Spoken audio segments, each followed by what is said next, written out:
আসসালামু আলাইকুম। আমন্ত্রণ জানাচ্ছি আইজি ক্রিয়েশন নিউজ আপডেটে। সঙ্গে আছি আমি ইমতিয়াজ আহমেদ। শুরুতেই সংবাদ শিরোনাম। সেনাপ্রধানকে যা বললেন জাতিসংঘ মহাসচিব।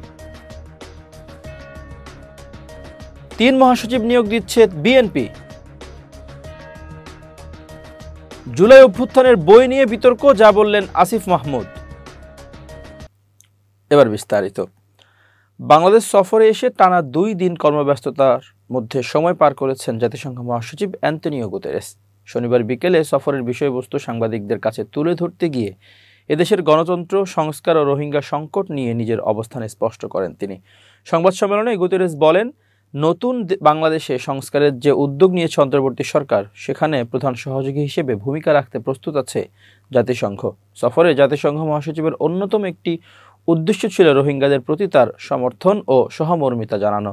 তাই সফরের শেষ সংবাদ সম্মেলনে গুতেরেস রোহিঙ্গা ইস্যুতে বিভিন্ন প্রশ্নের খোলামেলা জবাব দিয়েছেন। তিনি বলেছেন, মিয়ানমারের পরিস্থিতি স্বাভাবিক হলে বাংলাদেশ থেকে মানবিক সহায়তা চ্যানেল চালু করা গুরুত্বপূর্ণ বিষয় হতে পারে। যৌথ সংবাদ সম্মেলনে সাংবাদিকদের বিভিন্ন প্রশ্নের জবাব দেন অন্তর্বর্তীকালীন সরকারের পররাষ্ট্র উপদেষ্টা মোহাম্মদ তৌহিদ হোসেন। তিনি বলেছেন, এটি বাংলাদেশ ও জাতিসংঘ উভয়ের জন্য একটি ঐতিহাসিক ও গুরুত্বপূর্ণ মুহূর্ত। জাতিসংঘ মহাসচিবের এই সফর বাংলাদেশের সংস্কার প্রক্রিয়া ও গণতান্ত্রিক রূপান্তরকে সফল করতে সাহায্য করবে। এর আগে শনিবার ঐক্যমত্য কমিশন ও রাজনৈতিক দলের সঙ্গে গোলটেবিল বৈঠক সহ দিনব্যাপী নানা কর্মসূচিতে যোগ দেন জাতিসংঘ মহাসচিব। গোলটেবিল বৈঠকে সংস্কার ও নির্বাচন ইস্যু গুরুত্ব পায়। বৈঠক শেষে বিএনপির মহাসচিব মির্জা ফখরুল ইসলাম আলমগীর বলেছেন, সংস্কার অবশ্যই করতে হবে, কিন্তু তা দ্রুত শেষ করে নির্বাচন দেওয়ার বিষয়ে বলেছি আমরা। জামাত ইসলামের সেক্রেটারি জেনারেল মিয়া গোলাম পরোয়ার জানিয়েছেন, তাদের দল সংস্কার, সুষ্ঠু নির্বাচন ও জাতীয় ঐক্য নিয়ে কথা বলেছে। বৃহস্পতিবার বিকেলে ঢাকায় পৌঁছান জাতিসংঘ মহাসচিব। শুক্রবার কক্সবাজারের রোহিঙ্গা ক্যাম্প পরিদর্শন ও রোহিঙ্গা শরণার্থীদের সাথে সলিডারিটি ইফতার করেন তিনি। পরদিন শনিবার ঢাকার গুলশানে জাতিসংঘের নতুন ভবন উদ্বোধন সহ নানা কর্মসূচিতে যোগ দেন অ্যান্তনিও গুতেরেস। দুপুরে রাজনৈতিক দল ও ঐক্যমত্য কমিশনের সঙ্গে সংলাপ শেষে যৌথ সংবাদ সম্মেলনে অংশ নেন তিনি। এ সময় বাংলাদেশের সংস্কার, উদ্যোগ ও রোহিঙ্গা ইস্যুতে কথা বলেন জাতিসংঘ মহাসচিব। তিনি বলেন, প্রধান উপদেষ্টা ডক্টর ইউনূসের নেতৃত্বে বাংলাদেশ একটি গুরুত্বপূর্ণ পরিবর্তনের মধ্য দিয়ে যাচ্ছে। আমি জনগণের গণতন্ত্র, ন্যায় বিচার ও সমৃদ্ধ ভবিষ্যতের প্রত্যাশাকে স্বীকার করি। অন্তর্বর্তী সরকারের সংস্কার ইস্যুতে বাংলাদেশ জাতিসংঘকে প্রধান সহযোগী হিসেবে বিবেচনা করতে পারে বলেও যৌথ সংবাদ সম্মেলনে জানান গুতেরেস। তিনি বলেন, বাংলাদেশ এখন ব্যাপক সংস্কার কার্যক্রমের মধ্য দিয়ে যাচ্ছে। আমি নিশ্চিত করতে চাই যে শান্তি বজায় রাখতে জাতিসংঘকে বাংলাদেশ সরকার এবং জনগণের 1 নম্বর সহযোগী হিসেবে গণ্য করতে পারেন আপনারা। আমরা সবার জন্য একটি ন্যায্য এবং টেকসই ভবিষ্যৎ নির্মাণ করতে চাই।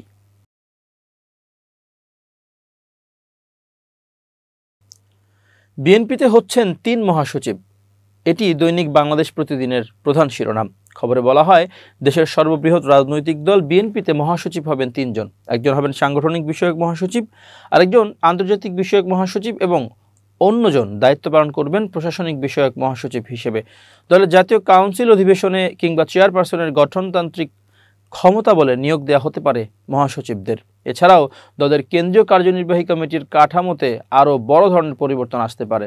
যুক্ত হতে পারে কো চেয়ারম্যান পদ, তবে এটি শুধু দলের জাতীয় সম্মেলন, জাতীয় কাউন্সিলের মাধ্যমেই হতে পারে। এসব বিষয়ে প্রক্রিয়া শুরু হয়েছে। দলীয় হাইকমান্ড তারেক রহমান সর্বোচ্চ নীতি নির্ধারণী ফোরামের সদস্যদের সঙ্গে বিষয়টি নিয়ে আলাপ আলোচনা করেছেন। সংশ্লিষ্ট নির্ভরযোগ্য একাধিক সূত্রে এসব তথ্য জানা গেছে জনগণের ভোটে আগামী জাতীয় সংসদ নির্বাচনে নির্বাচিত হলে নির্বাচন পরবর্তী সরকার গঠন প্রক্রিয়ার বিষয় নিয়েও আলাপ আলোচনা ও কার্যক্রম চলছে।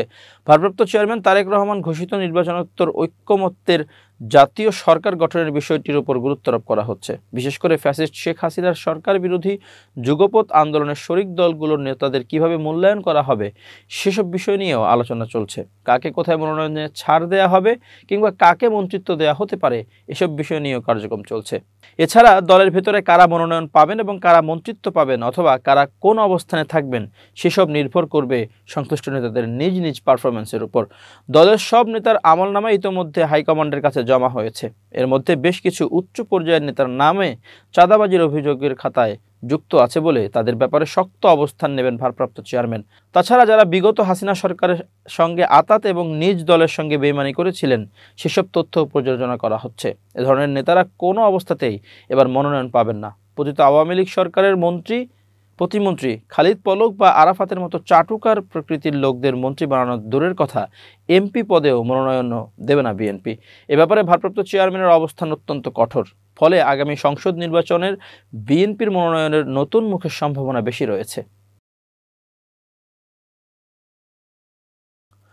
জুলাই অভ্যুত্থানের ইতিহাস নিয়ে বৈষম্য বিরোধী ছাত্র আন্দোলনের অন্যতম সমন্বয়ক ও অন্তর্বর্তীকালীন সরকারের উপদেষ্টা আসিফ মাহমুদ সজীব ভুঁইয়ার লেখা বই জুলাই মাতৃভূমি অথবা মৃত্যু নিয়ে আলোচনা ও সমালোচনা শুরু হয়েছে।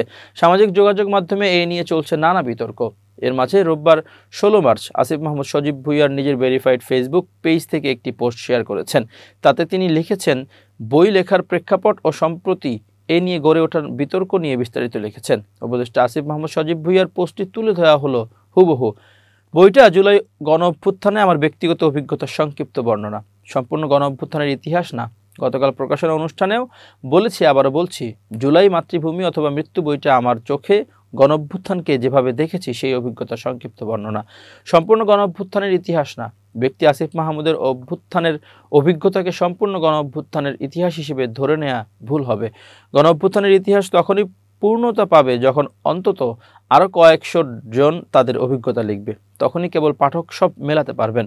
জুলাইয়ের স্মৃতিকে সংরক্ষণ করার জন্য সারা দেশের সকল সংগঠকদের লিখতে আহ্বান জানাচ্ছি।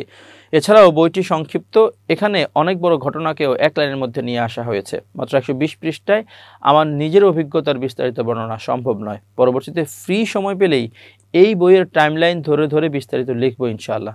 বিস্তৃত হয়ে যাওয়ার সংখ্যা থেকে ছোট আকারে প্রাথমিকভাবে লিখে রাখা, এতে বিস্তৃত গণ অভ্যুত্থান, লক্ষ লক্ষ মানুষের অংশগ্রহণ, শত শত জায়গায় শত শত ঘটনা, সব আমার চোখের সামনে ঘটেনি, যা ঘটেছে তাই জায়গা করে নিয়েছে এই বইতে। এজন্যই আরও লেখা আসা প্রয়োজন। জুলাই গণ অভ্যুত্থানের মতো বড় ঘটনার ইতিহাস লেখাটা সব সময় চ্যালেঞ্জিং। প্রথম চ্যালেঞ্জটা আমিই নিলাম, শুরুটা করলাম, এবার আপনারাও লিখুন। পূর্ণতা পাক জুলাই গণ অভ্যুত্থানের ইতিহাস।